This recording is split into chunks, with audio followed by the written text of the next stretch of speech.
Pay close attention. This isn't something you see every day. Back to another video, and today I want to talk about the G.I. Joe Classified David L. Bazooka Bogan. And he is number 62 in the line, and this is him in his original colors. So here's the box, which looks just like the Tiger Force box. Here's the sides, here's the other, and then here's the back. So how about we get this bad boy out, and let's take a look at him and see what the differences are between him and the Tiger Force version of him. Now that we have him out of the box, I have to say that this figure is absolutely, with the paint apps that are on him, he is absolutely gorgeous. This is the Bazooka that I grew up with. This is the Bazooka that I grew up watching on the cartoon itself. This is the Bazooka I know. The Tiger Force one, not so much. But I know for a fact that this guy appeared in, I think it was 1985, in the Pyramid of Darkness. That's when he made his first appearance. If I'm wrong, leave a comment down below. But I do believe that was his first appearance in the cartoon. And, you know, I've come to find out that most of the Joes are pretty much sergeants. Bazooka is a sergeant. He used to be a tank driver. Then he transferred out, went to, you know, heavy arms, and then, you know, so on and so forth. Until the cartoon Resolute, where they killed him off. In the very beginning, he was dead, and they found a note from Storm Shadow in his mouth, you know, addressing Snake Eyes. But anyway, let me not get into too much of that. Bazooka, you know, he's awesome. Bazooka cannot be just left alone being Bazooka. He has to have his side partner, his bestest, goodest friend, whatever you want to say, Alpine. We need an Alpine. So Hasbro, if you are listening, make an Alpine, please, because Alpine and Bazooka always went together, along with Quick Kick as well. All three of those guys were usually together, but most of all, it was always Alpine and Bazooka together. And that would be great, because then I'd be able to complete the duo. Anyway, let's get into taking a look at this figure and the differences between him and the Tiger Force, which, you know, they pretty much are the same figure. They're just painted differently. But let's take a look at the difference of, you know, the original Bazooka and the Tiger Force Bazooka. So, starting off, let's take a look. His helmet is not red, it's actually green, which that's the way it originally was in the cartoon comics, from what I can remember as a kid. I think they did a beautiful job when it comes to his jersey. The only pet peeve I have, and I know some other people had this issue, is that when you bend him back, the 14 is not continued. They continued it up high enough to where you can bend them some, but if you bend him all the way back, that 14 does not continue, which, all right, I mean, I don't think I'm going to be doing that with him, but still, you could have gone a little further before you put the torso together. It wouldn't have hurt. I know some of them are made that way. This one is not. I got this one directly from Hasbro. I got this one from BBTS. I apologize. I got my rock and roll from Hasbro. And that's another issue that I will talk about here in a minute in this review.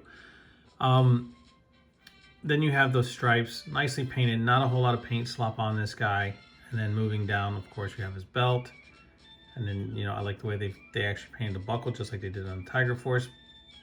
And then you have his pants. And I believe his pants are pretty much just the same. They're just painted all in green. You just don't have the tiger striping, and the boots are exactly the same. I'm not going to go over articulation, because what's the point? We already know how the articulation moves. You know, he has head tilt. You can look up and down, side to side. Of course, you know, you have his shoulder,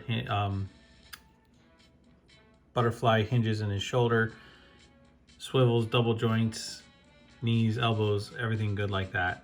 We all know about the drop down legs.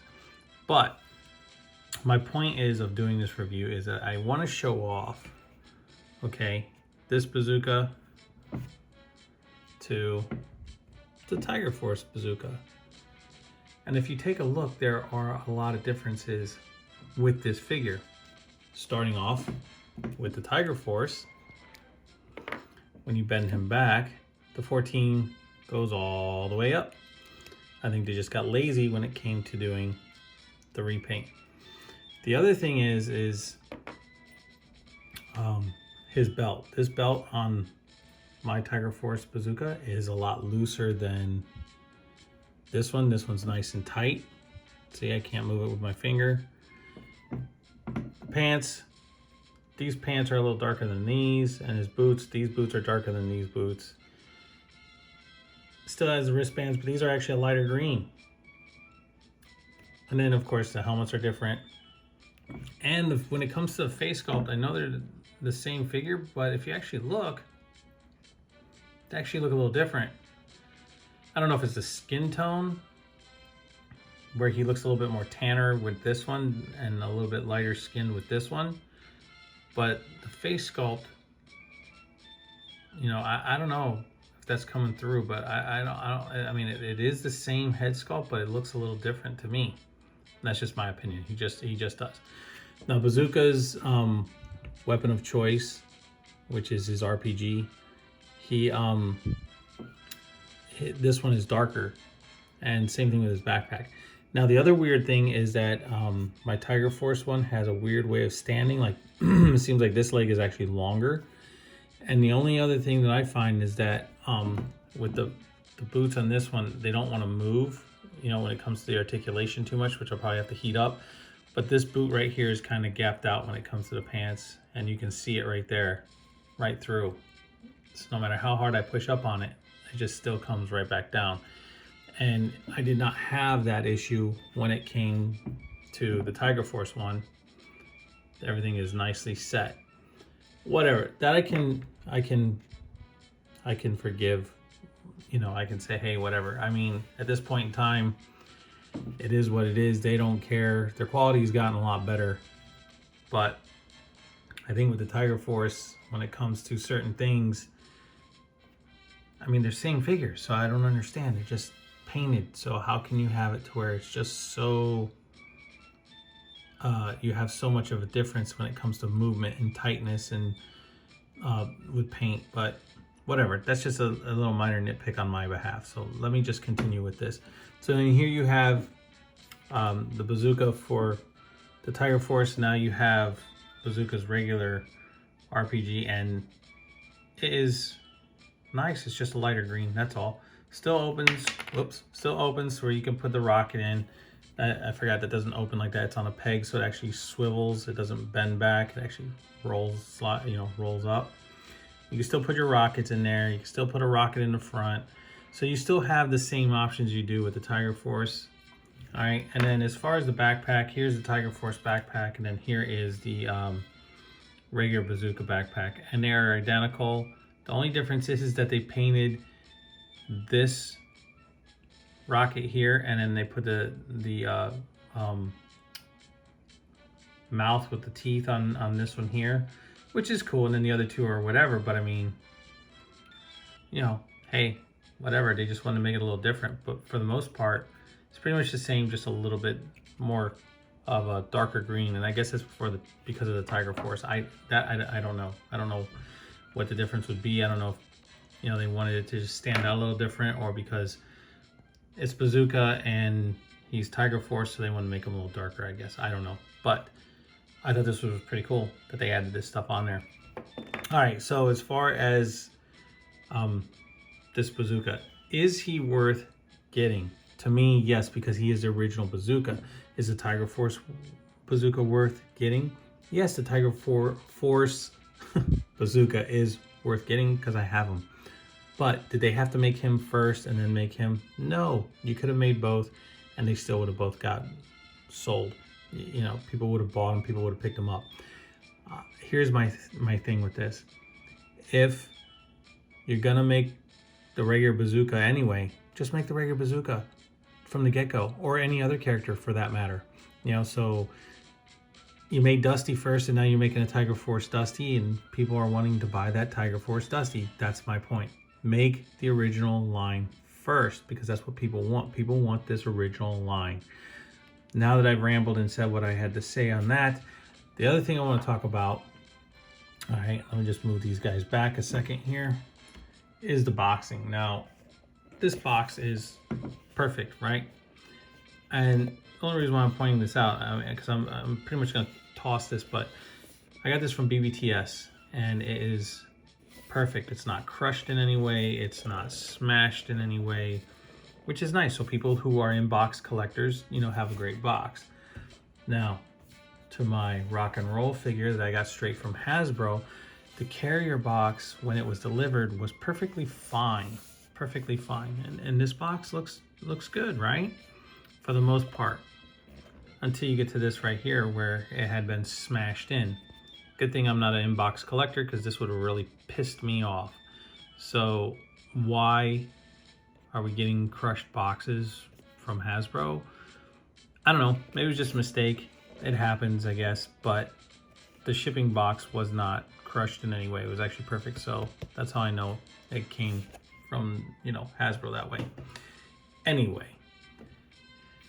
as you guys can see, he compares really nice with the Tiger Force Bazooka. You have the two. I think that it's great that you have the two, that you can actually, you know, put him with the Tiger Force crew or regular, doesn't matter. And you could put him with regular or vice versa before he gets into any other type of group. But we need an Alpine to go with this one. We need an Alpine, big time. You know, we need Doc. You know, yeah, we need these characters. We need Doc. We need Alpine. Who else? We need the Dreadnoks. And I know they're coming. I know they're coming. We need General Hawk. The Dragonfly, which I did back, I have to say, it would be cool to have gotten some more mainline characters. But the characters that we got, hey, I'm cool with it. I don't have any, you know, Wild Bill is the only one that I really cared about, because he comes with the Dragonfly, of course. And the other three, I mean, that's cool that they come with it. I'm not mad either way. I just think that it would have been cool to have gotten, like, you know, General Hawk with him, or Slipstream, Doc, Alpine, somebody. Anybody that was more in the main line to go with my Joes. That's all I have to say about that one. But anyway, here he is. You compare him with the Tiger Force Bazooka, of course. And then just really quick for another comparison, I'm going to throw in Rock and Roll. And Hasbro knocked this figure out of the park. They did a beautiful job with Rock and Roll. And I'm very happy that I picked him up. He is a great addition to my collection. He'll be a great addition to your collection if you're looking to get Rock and Roll. He is definitely worth picking up, just like the regular Bazooka is definitely worth picking up. So guys, I hope you enjoyed this quick comparison of Tiger Force Bazooka compared to the OG Bazooka. Guys, please like, subscribe, share, leave a comment down below as always, and never ever forget about hitting that notification bell so you never miss out on anything new that I'm putting up. And as always, guys, I'll catch y'all on the flippity flip.